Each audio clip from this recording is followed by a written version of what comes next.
This is Galaxy News Hour live. नेपालले उत्तरको विशाल छिमेकी चीनसँग कूटनीतिक सम्बन्ध स्थापना गरेको 67 वर्ष पुगे पनि यो सम्बन्ध अरनिको र भ्रिकुटीको प्रसंग जोडिएको युगान्तरदेखिको सम्बन्ध मानिन्छ। तर पछिल्लो समयमा यो सम्बन्धको व्यापारिक आयाम भने निकै अप्रिय बनेको छ। भूकम्पले तातोपानी नाका ध्वस्त भएको भन्दै चीनले नेपालतिर सामान पठाउनै छाडेको थियो। त्यसपछि कोभिड महामारीको कारण देखाएर चिनिया पक्षले प्रमुख व्यापारिक नाकामा कडाई गरेपछि दुई देशबीचको व्यापार चौपट भएको छ। चीनबाट आउने सामानको आपूर्ति व्यवस्था नै खलबलिएकाले नेपाली बजारमा अहिले सुनदेखि लसुनसम्म महँगिएको छ। 2072 सालमा भूकम्प र त्यसपछिको भारतीय नाकाबन्दीले थलिएका बेला धेरै नेपालीले चीनसँग व्यापार बढाउनु पर्ने तर्क गरे। तत्कालीन सरकारले चीनसँग केही सम्झौता पनि गर्यो। तर नेपाल ठूला विपत्तिसँग जुधिरहेका बेला 2072 सालदेखि नै चीनले अघोषित रूपमै लगाइरहेको नाकाबन्दीबारे पीडित व्यापारी बाहेक कोही बोलेनन्। चीनले नेपालसँगको सम्पर्क सञ्जाल र व्यापारलाई प्राथमिकतामा राखेको बताए पनि व्यवहारमा भने त्यस्तो देखिएको छैन। न्युज आवरमा आज हामी उत्तरी नाकामा चिनिया अवरोधका घावहरूमा केन्द्रित हुनेछौँ। साथै चुनावबाट तर्सिएको सत्ता गठबन्धन र शेयरमा देखिएको अस्वाभाविक गिरावटको पनि चिरफार गर्नेछौँ।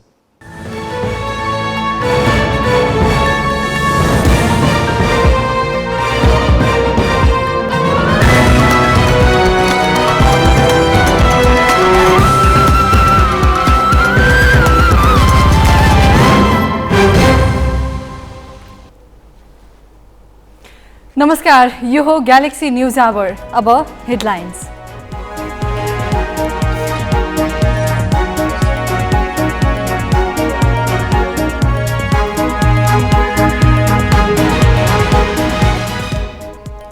नेपालसँगको व्यापारमा चीनको अस्वाभाविक व्यवहार। उत्तरी नाका 6 वर्षदेखि बन्द, प्राय सीमापार व्यवसाय टाट पल्टिन थाले।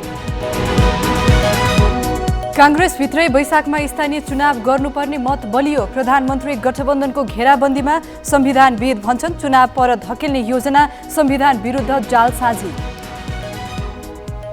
कोरोना संक्रमणमा उच्च वृद्धि कायमै। आज 8,000 भन्दा बढीमा पुष्टि, 10 दिनमै थपिए 73,000 संक्रमित। शेयर बजारमा आज 100 अङ्कको गिरावट। आन्तरिक ऋण उठाउने राष्ट्र बैङ्कको तालिका र नाफा बुक गर्ने लगानीकर्ताको मानसिकता मुख्य कारण। र मछिन्द्र क्लब 16 खेलदेखि अपराजित। डिफेन्डिङ च्याम्पियन सङ्कटालाई हराउँदै आहार राणा गोल्ड कपको सेमिफाइनलमा।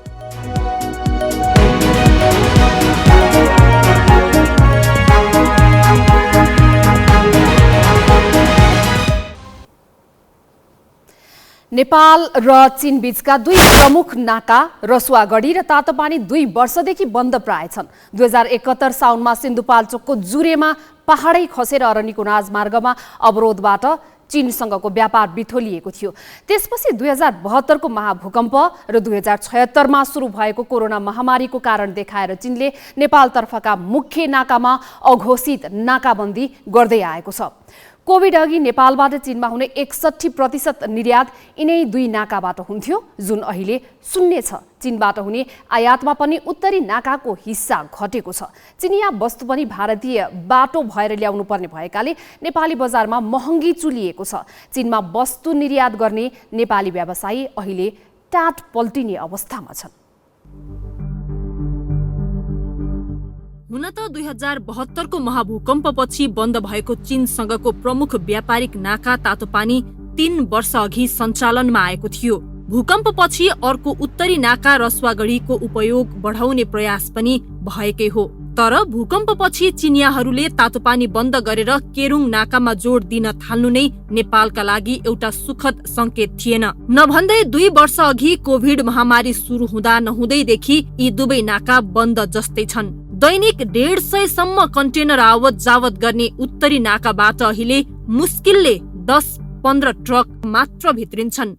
नाका खुलेको बहानामा 2 गाडी 2 कन्टेनर 4 कन्टेनर माल पठाएर त यो त कुनै केही छैन यसमा। यताबाट सामान बोकेका गाडी तिब्बत छिर्नै पाएका छैनन्।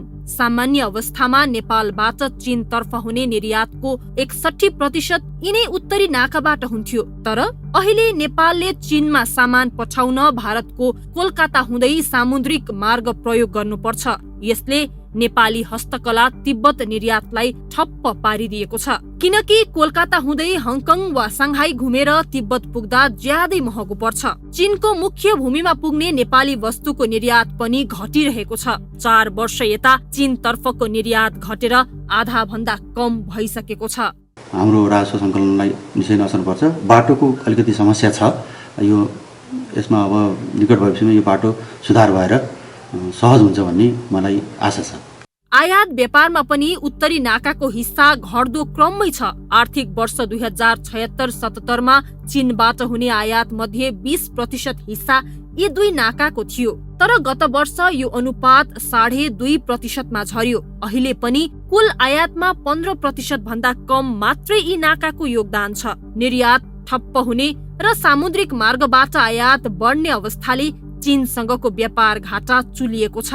अहिले नेपालको कुल व्यापार घाटामा चीनसँग मात्र करिब 17% छ। सरकारी पक्षले नाका खुलाउन चासै नदिएको व्यापारीहरूको गुनासो छ। सरकारी अधिकारी भने कोभिड पछि चीनले अघि सारेको कडा स्वास्थ्य मापदण्डका कारण नाका पूर्ण रूपमा खुलाउन विलम्ब भएको बताउँछन्। त्यसबाहेक नेपाली पक्षबाट पूर्वाधार निर्माणको काम नहुनु पनि अर्को कारण भनिएको छ। तर चीनले व्यापार तथा पारवहन सन्धिको कार्यविधि अनुसार नेपाली ढुवानीका साधनलाई चीनमा छिर्न दिनुपर्ने हो, जबकि अहिले चीनले केरुङसम्म पनि नेपाली ढुवानी साधनलाई छिर्न दिएको छैन। रसुवागढीको टिमुरेमा 7-8 भन्दा बढी ट्रक नै राख्न नमिल्ने ठाउँलाई उनीहरूले द्विपक्षीय व्यापारको केन्द्र बनाइदिएर नेपाललाई नै पूर्वाधार नबनाएको दोष लगाइरहेका छन्। वाणिज्य मन्त्रालय भने दुवै नाकालाई पूर्ण क्षमतामा चलाउन कूटनीतिक पहल जारी रहेको बताउँछ। दुईटै नाका पूर्ण क्षमतामा सञ्चालन नभएको कुरा साँचो हो। अब यसको लागि हामीले चीन सरकारसँग विभिन्न वार्ता छलफल जानकारी गराएका छौँ।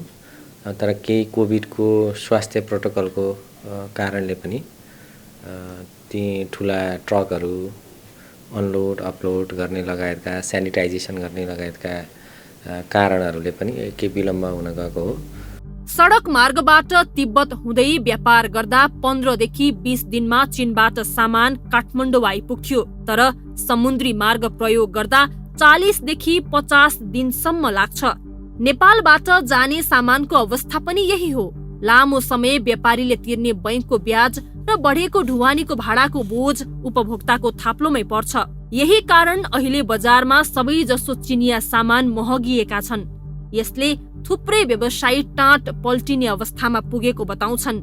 नेपालीले आफूलाई माया गर्ने छिमेकीको रूपमा बुझेको चीनको यो अवरोध कहिलेसम्म भोग्नुपर्ने हो, प्रश्न अनुत्तरित छ। जिल्ला ब्युरोको सहयोगमा आर्थिक ब्युरो, ग्यालेक्सी 4K, काठमाडौँ।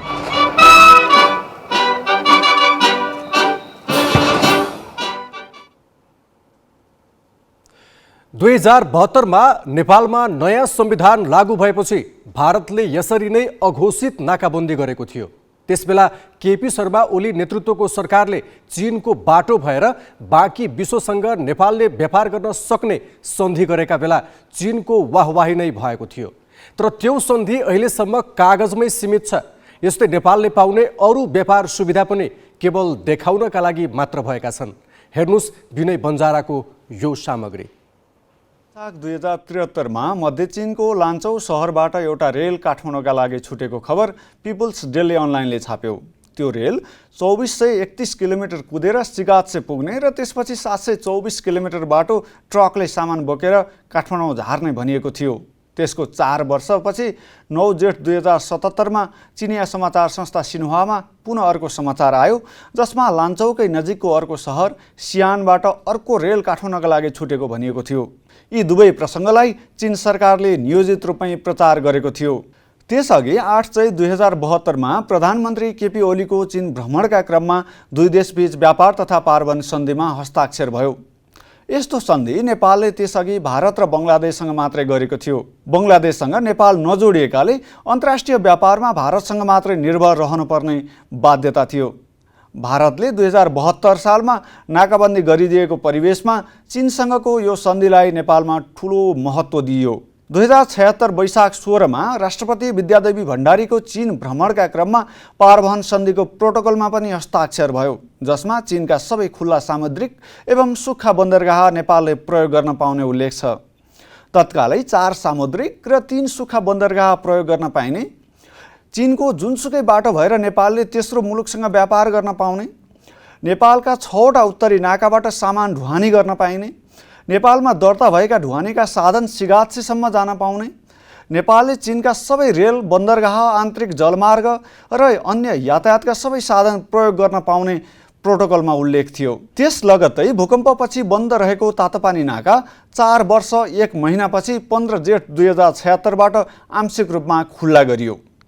कागजी रूपमा हेर्ने हो भने 16 पुस 2076बाट उक्त प्रोटोकल कार्यान्वयनमा आइसकेको छ, तर त्यसमा उल्लेखित कुनै पनि व्यवस्था अहिलेसम्म कार्यान्वयनमा आएको छैन।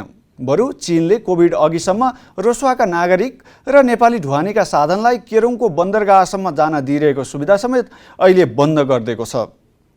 अहिले केरुङबाट रसुवागढीसम्म 25 किलोमिटर ढुवानी गर्न चिनिया सवारी साधनले 4 लाख रुपियाँभन्दा बढी भाडा लिइरहेका छन्। चीन अहिले इतिहासकै उच्च व्यापार नाफा कमाइरहेको छ। उसको आर्थिक वृद्धि दर 8% भन्दा बढी हुने प्रक्षेपण गरिएको छ। चीन छिमेकी मुलुकहरूलाई आफ्नो सामान मात्रै बेच्ने तर अरूलाई आफ्नो बजारमा छिर्नै नदिने रणनीतिमा छ। अहिले हामीले चीनबाट 100 रुपियाँको सामान ल्याउँदा 1 रुपियाँ पनि निर्यात गर्न सकेका छैनौँ। यसले चीनसँग नेपालको व्यापार साझेदारी ज्यादै जोखिमपूर्ण बाटोमा पुगेको देखिन्छ। जसरी भारतले 6 वर्ष अघि छिट्टै कुहिने तरकारी र फलफुलका गाडी मात्रै नेपाल पठाएर नाकाबन्दी गरेको थियो, चीन पनि अहिले 2 वर्षदेखि त्यसरी नै दिनमा 8-10वटा गाडी मात्रै नेपाल छिर्न दिएर अघोषित नाकाबन्दी गरिरहेको छ। तर नेपालमा यसको न विरोध छ न नाका पूर्ण रूपमा खुलाउन कूटनीतिक पहल।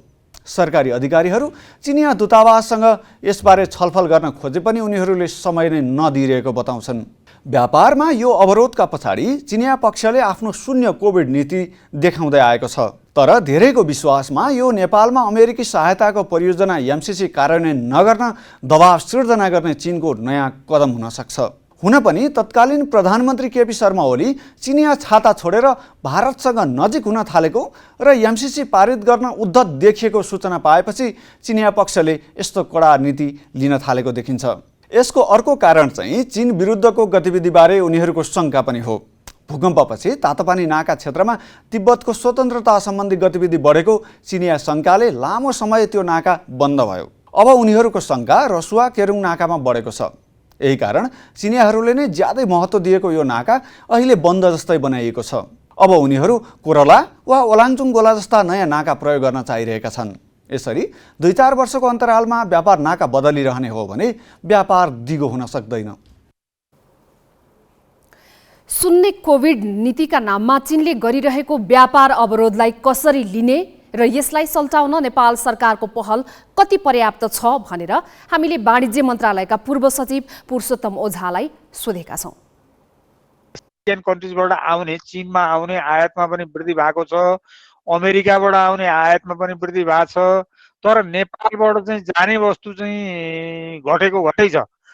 त्यसैले गर्दाखेरिमा एउटा अघोषित नाकाबन्दी त नभनौँ, तर यसलाई चाहिँ चीनले नेपालसँगको व्यापारलाई पटक्कै ध्यान नदिएको अथवा प्राथमिकतामा नराखेको भन्ने चाहिँ यसै देखिन्छ। नेपालको विदेशी मुलुकमा कहीँ धेरै मिसनहरू छ भने चाइनामा नै छ। अहिले चाहिँ तपाईँको चाइनामा नेपाली महावाणिज्य दूतावास र राजदूतावास गरेर चाइनामा 5वटा मिसन छ। लासामा छ, छेङदुमा छ, ग्वाङ्जाउमा छ, हङकङमा छ, त्यसपछि गएर तपाईँको बेजिङमा राजदूतावास छ। यत्र चाहिँ मिसनहरू छन्, तर चाहिँ नेपाल र चीनको बिचमा किन यो आर्थिक सम्बन्ध चाहिँ त्यति विस्तार हुन सकेन अथवा व्यापार किन विस्तार हुन सकेन, यो कुरो चाहिँ बडा विचार गर्नुपर्ने कुरा छ। किन भन्नु होला भने अब खास गरिकन अब हामीले द्विपक्षीय कुराकानी गर्दाखेरि द्विपक्षीय ढङ्गमा चाहिँ विगतमा भएका डेभलपमेन्ट हेऱ्यो भने अब यो ट्रान्स हिमालयन मल्टिडाइमेन्सनल कनेक्टिभिटी भनेर चाहिँ एउटा कनेक्टिभिटीको चाहिँ तपाईँको ठुलो त्यत्रो चाहिँ सी जिनपिङको भिजिटको बेलामा चाहिँ त्यो आयो। त्यो एक किसिमको चाहिँ सहमति पनि भएको थियो। रेलका कुरा थिए, सडकका कुरा थिए, हवाई यातायातले जोड्ने कुरा थियो। यो सबै कुरा अब पारवहन यातायातको कुरा थियो। यो सबै कुरा कागजमा भयो तर कार्यान्वयनमा भएन। कार्यान्वयनमा हुनुपर्ने थियो नि यो कुराहरू। त्यसैले यो कार्यान्वयन गर्ने हाम्रो सरकारको तर्फबाट पनि के भने सम्झौता गर्ने, सहमति गर्ने, तर चाहिँ कार्यान्वयनमा ध्यान नदिने त्यो एउटा चाहिँ कमी कमजोरी चाहिँ देखिया छ। छिमेकी मित्र राष्ट्र चीनलाई नेपालले जहिल्यै सद्भावपूर्वक हेरेको छ। यही कारण कतिपयले त चीनसँगको सम्बन्धलाई समस्या रहित भनेर परिभाषित गरेको पनि पाइन्छ। सत्तामा जुनसुकै शक्ति आए पनि अखण्ड चीनका पक्षमा नेपालको अडान अटल छ। उसको सुरक्षा चासोमा नेपालले कहिल्यै सम्झौता गरेको छैन। तर चीनले भूकम्प र महामारी जस्ता ठूला ठूला विपत्तिसँग जुधिरहेका बेला विभिन्न समस्या देखाएर नाकामा अडचन तिर्स्याउनु कुनै पनि कोणबाट न्यायोचित छैन। यसरी नेपालीको चित्त दुखाएर विश्व यात्रामा हिँडेको चीन कहाँ पुग्ला र? ग्यालेक्सी 4K को प्रसारण तपाईँ काठमाडौँ उपत्यकामा रेडियो ग्यालेक्सी 101.8 मेगाहर्जमा पनि सुन्न सक्नुहुन्छ। अब ब्रेकपछि समयमै स्थानीय तहको चुनाव गराउन के कानुनमै अडचन छ त? संविधानविदको जवाब सहित आउनेछौँ।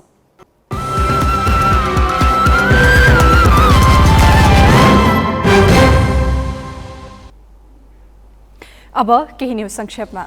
चार शहीदको सम्झनामा आज शहीद सप्ताह सुरु भएको छ। राणा शासन अन्त्य गरेर प्रजातन्त्र प्राप्तिका लागि जीवन उत्सर्ग गरेका शुक्रराज शास्त्री, धर्मभक्त माथेमा, गङ्गालाल श्रेष्ठ र दशरथ चन्दको सम्झनामा शहीद सप्ताह मनाउने गरिएको हो। सप्ताहको पहिलो दिन आज शास्त्रीको शालिगमा पुष्पगुच्छ अर्पण गरिएको छ।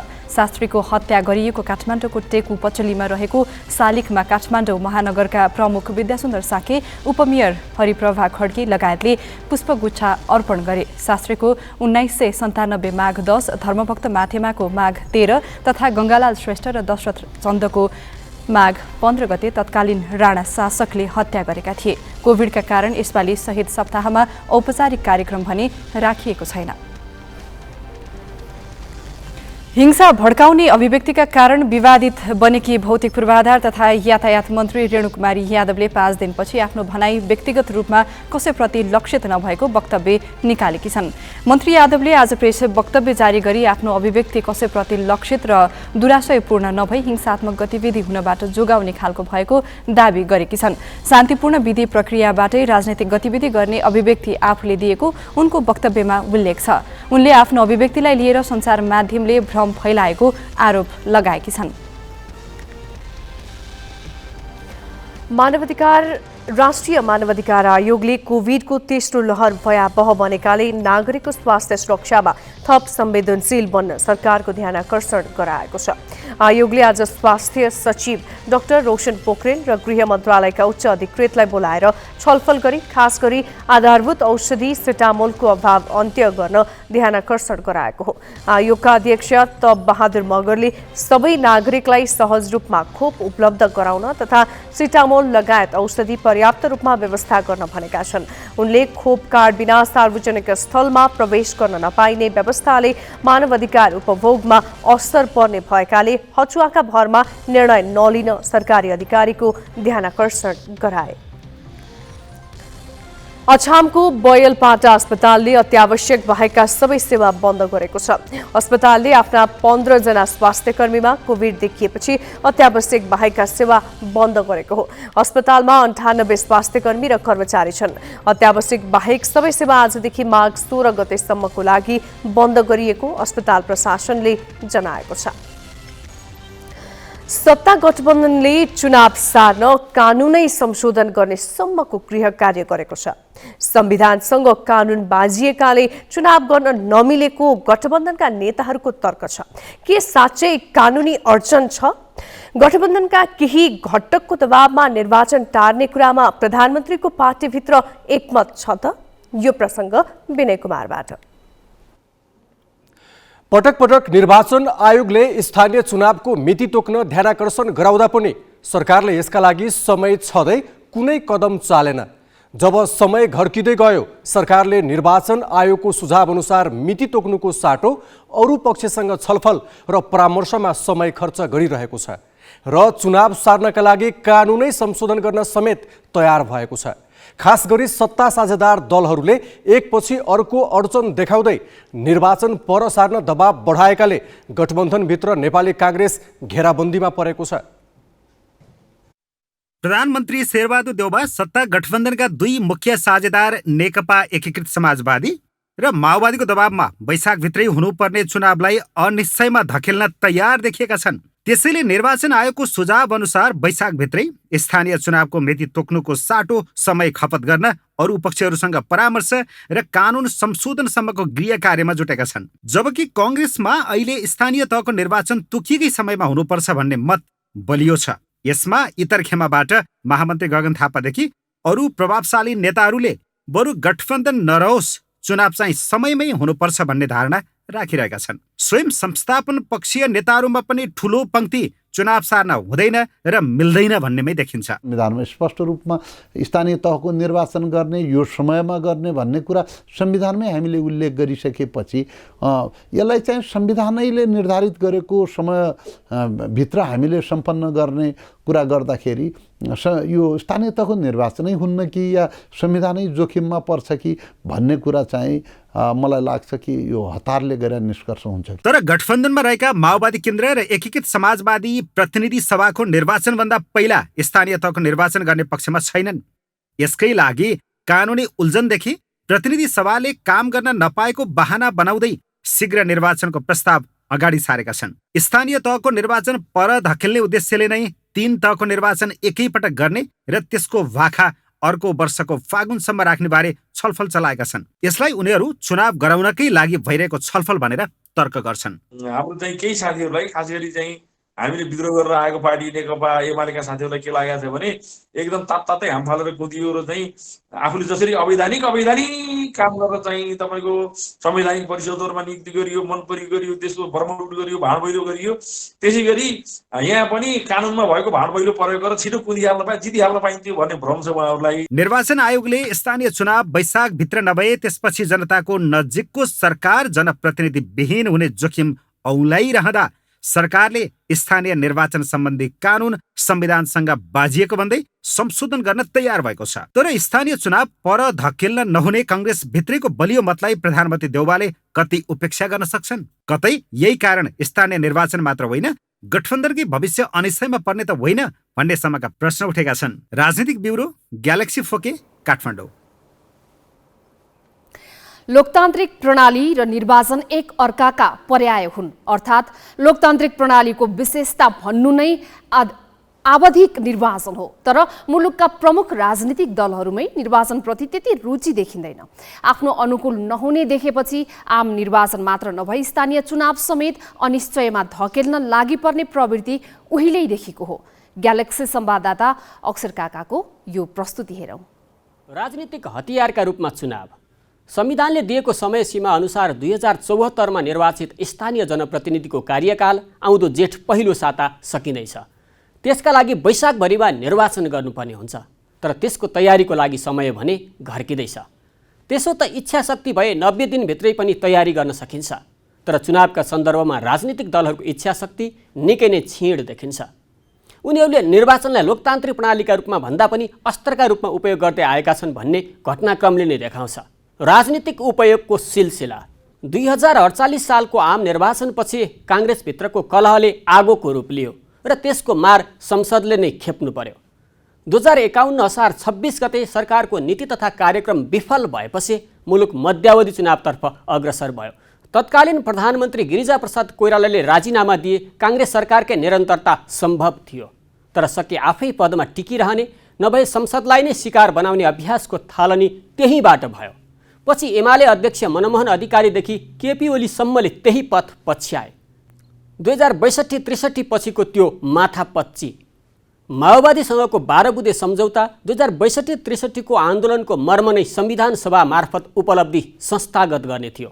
तर संविधान सभाको निर्वाचन गर्ने बेला भने दलहरू आफ्नो जोड घटाउमा लागे। आफूले जित्ने सुनिश्चित नभएसम्म निर्वाचन नै गर्न दिनु हुँदैन भनेर अध्यक्ष पुष्पकमल दाहालले लडाकु शिविरमा दिएको अभिव्यक्तिले पनि माओवादीले समेत निर्वाचनलाई प्रणालीका रूपमा भन्दा रणनीतिक अस्त्रका रूपमा उपयोग गर्न चाहन्थ्यो भन्ने प्रष्ट हुन्छ। 3 पटक सरेको संविधान सभा चुनाव। 2063 मङ्सिर 5 मा विस्तृत शान्ति सम्झौता भयो। 2063 चैत 18 गते माओवादी पहिलो पटक सरकारमा सामेल भयो। 2064 भित्रै चुनाव गर्ने राजनीतिक सहमतिको अंशियार बनेर। तर संविधान सभा आफ्नै आन्दोलनको गर्भबाट जन्मिएको दाबी गर्ने माओवादीले नै जेठमा चुनाव गर्न रुचि देखाएन। त्यसपछि मङ्सिर 14 गते निर्वाचन गर्ने अर्को सहमति बन्यो। 2064 असार 10 को मन्त्री परिषदको बैठकले मङ्सिर 6 गतेको मिति पनि तोक्यो, तर चुनाव भएन। माओवादीले चुनाव अगावै सङ्घीय लोकतान्त्रिक गणतन्त्र घोषणाको शर्त राख्यो। 2064 पुस 8 गते 8 दलबीच सहमति भएर चैतमा चुनाव गर्ने समझदारी बन्यो र 28 चैतमा बल्ल पहिलो संविधान सभाको चुनाव भयो। त्यस सभाले संविधान दिन सकेन र दुर्घटित भयो। दोस्रो संविधान सभाको चुनाव त बहालवाला प्रधान न्यायाधीश खिलराज रेग्मी नेतृत्वको सरकारले गर्यो। राजनीतिक दलहरू आफ्नो स्वार्थ सिद्धिका लागि कसरी असंवैधानिक बाटो हिँड्छन् भन्ने दृष्टान्त त त्यो सरकार थियो नै, उसलाई पनि पहिलो भाकामा चुनाव गर्न दिइएन। 2070 मङ्सिर 4 गते मात्र चुनाव सम्भव भयो। देउबाको अक्षमता। 2054 वैशाख 20 र जेठ 4 मा 3913 गाविस र 58 नगरपालिकाको निर्वाचन भएको थियो। 2059 सालमा निर्वाचितहरूको कार्यकाल सकियो, तर तत्कालीन प्रधानमन्त्री शेरबहादुर देउबाले स्थानीय चुनाव गराउन सकेनन्। चुनाव गराउन नसकेकै कारण जनाएर उनी 2 पटक राजाबाट बर्खासीमा परे। अहिले संयोगले तिनै देउबा प्रधानमन्त्री छन्। पहिलाभन्दा बढी शक्ति र स्रोत साधन भएका स्थानीय गाउँ तथा नगरसभाको 5 वर्षीय कार्यकाल वैशाखमा सकिँदैछ, तर निर्वाचनको मिति घोषणा गर्नुपर्ने समय टर्नै लाग्दा पनि दलहरू नयाँ गल्फतीमा लागिरहेका छन्। यसबाट हाम्रो राजनीतिक दलहरूको अलोकतान्त्रिक चरित्र र निर्वाचनबाट जहिल्यै तर्कने प्रवृत्ति उजागर हुन्छ। प्रदेशसभाको अवधि संविधानले 5 वर्ष तोकेको छ, तर प्रदेशसभाले 5 वर्ष कार्यकाल पूरा गर्न पाउँछन् पाउँदैनन् भन्ने अनिश्चय बढेको छ। सत्ता गठबन्धन दलले तीनै तहको चुनावलाई लिएर छलफल चलाइरहँदा प्रदेशसभा कुहिरोको काग जस्ता देखिएका छन्। मानौ कि प्रदेशसभा सत्ता गठबन्धनका रबर स्ट्याम्प हुन्। माओवादी केन्द्रका अध्यक्ष पुष्पकमल दाहालले स्थानीय निर्वाचन धकेल्ने नियत सहित तीनै तहको निर्वाचन वैशाखमा गर्न प्रस्ताव गरेपछि राजनीति एकाएक तरङ्गित भएको छ। भलै दाहालले प्रस्ताव गरेको मितिमा निर्वाचन हुने लक्षण छैन। निर्वाचनको मितिबारे सत्ता गठबन्धनमा एकमत हुन पनि बाँकी छ। सत्ता गठबन्धन दल निर्वाचनबारे केही दिन यता छलफलमा रहँदा प्रदेश सभा भने आफ्नो कार्यकाल कहिलेसम्म हो भन्नेमा अन्योलमा छन्। संविधान अनुसार प्रदेश सभाको कार्यकाल 5 वर्ष हो। त्यो 5 वर्ष मङ्सिरमा पुरा हुन्छ, तर त्यस अगावै निर्वाचन भए प्रदेश सभाले कार्यकाल पुरा गर्न पाउने छैनन्। अर्थात् केन्द्रको राजनीतिको शिकार अनाहकमा प्रदेशलाई बनाउन लागि छ। संवैधानिक र कानुनी पाटोलाई हेर्ने हो भने स्पष्ट रूपमा प्रदेशको र सङ्घको कार्यकाल 5 वर्ष हुनेछ भनेर भनेको छ र त्यसको विषयमा सर्वोच्च अदालतले परमादेश जारी गर्दाखेरि विभिन्न बुँदाहरू त्यसमा राखेको छ, हैन?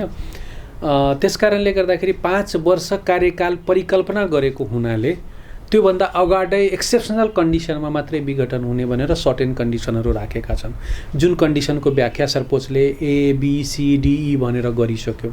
अब त्यत्रो व्याख्या भइसके पश्चात पनि फेरि हामीले चाहिँ त्यो अगावै चाहिँ त्यसलाई चाहिँ निर्वाचन गराउने, अगाडि नै भङ्ग गर्ने जस्ता चाहिँ असंवैधानिक कुराहरू हुन्छन् र सर्वोच्च अदालतको पनि त्यो मानहानि नै ठहरिन्छ।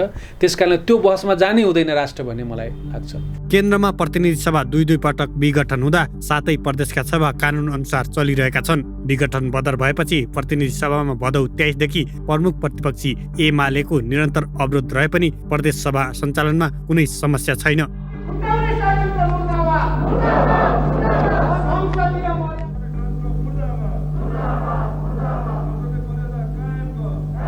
यही बीचमा प्रदेश 2ले संवैधानिक प्रावधान प्रयोग गरी आफ्नो नाम र स्थायी राजधानी टुङ्गो लगायो। प्रदेशमा सरकार र कानुन बनाउने अधिकार उनीहरूलाई संविधानले नै दिएको छ। प्रदेश संरचना आफैमा स्वायत्त हुन्, केन्द्रका इकाइ होइनन्। संविधानले नै अवधि तोकेका प्रदेश सभाको निर्वाचनको मिति आफू खुसी तोक्ने अधिकार दलहरूलाई छैन। सङ्कटकाल लागू भएको अवस्थामा प्रदेश सभाको कार्यकाल 1 वर्ष थप हुन्छ।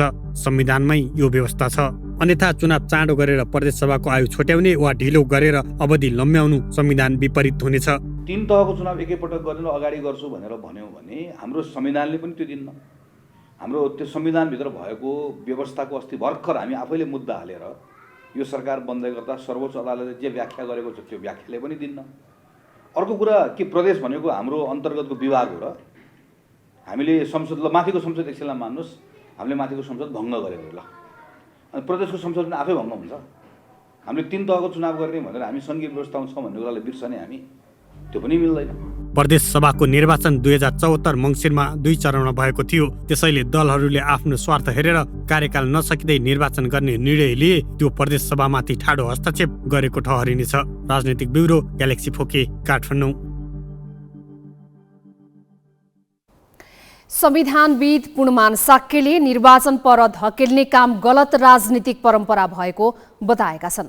ग्यालेक्सी राजनीतिक संवाददाता जितेन्द्र झासँगको कुराकानीमा उनले संविधानको दोष देखाएर कुनै पनि चुनावलाई ढिलो गर्ने काम राजनीतिक दलका लागि अहितकर हुने बताए। प्रस्तुत छ साक्यसँगको कुराकानी।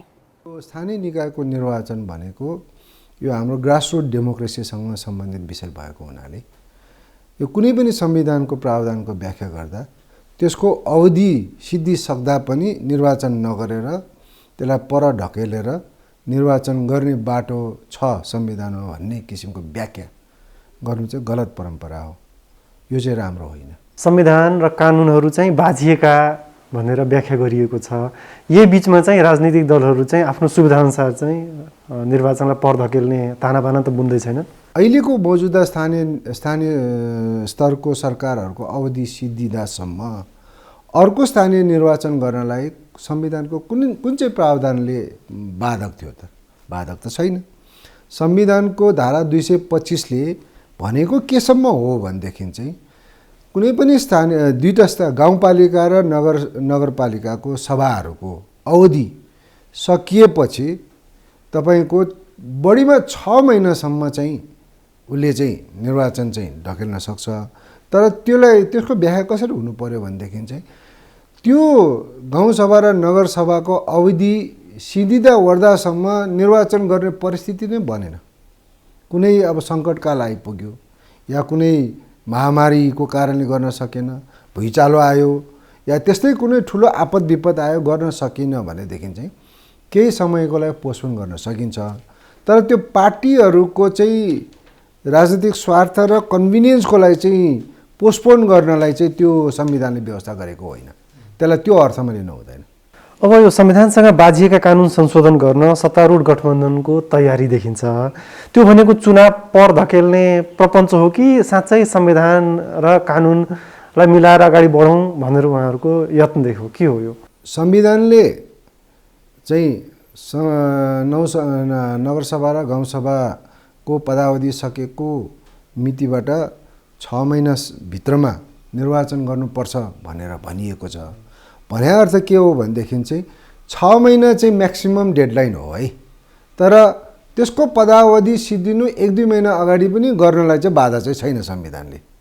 तर कथम कदाचित उसको नगरसभा र गाउँसभाको पदावधि सिद्धिँदा पनि यदि चुनाव गर्न सक्ने स्थिति परिस्थिति बनेन भनेदेखि चाहिँ त्यस्तो अवस्थामा 1-2 महिना पछि गएर निर्वाचन गर्नुपर्ने बाध्यताहरू सृजना भयो भनेदेखि चाहिँ त्यसको लागि चाहिँ यो स्थानीय स्तरको निर्वाचन सम्बन्धी ऐन 2073 को दफा 3 चाहिँ अलिकति बाधक देखिन्छ। तर त्यो दफालाई संशोधन गरेर निर्वाचन पर ढकेल्ने काम चाहिँ त्यो चाहिँ संविधानको भावना विपरीत हो। यो संविधानसँग जालसाजी हो। आफूलाई प्रजातान्त्रिक मूल्य मान्यता अनुसार चलेको छु भन्ने दलहरूले नै आवधिक चुनावलाई टार्ने धकेल्ने यत्नमा देखिन्छन्। के यसले उनीहरूले नै भन्ने गरेको प्रजातान्त्रिक मूल्य मान्यतामाथि प्रश्न उठ्छ कि उठ्दैन? अवश्य पनि उठ्छ। यो मैले भन्नै पर्छ। किनभनेदेखि चाहिँ नेपालको राजनीतिक इतिहास हेऱ्यो भने हरेक पटक के छ भनेदेखि चाहिँ राजनीतिक दलहरूले आफू सत्तामा बसेर निर्वाचन गर्न चाहन्छन्। तर आफू सत्तामा बसेर निर्वाचन गराउँदा धेरै पटक सत्तामा बसेर निर्वाचन गर्ने सत्तारूढ दलले नराम्रो पराजय भोग्न परेको अवस्था चाहिँ छ। त्यसले गर्दाखेरि सत्तामा बसेर निर्वाचन गर्दैमा चाहिँ आफूले निर्वाचन जित्ने, सत्तामा नभएको कारणबाट निर्वाचनमा हार्ने भन्ने कुराको सोच यी राजनीतिक दलले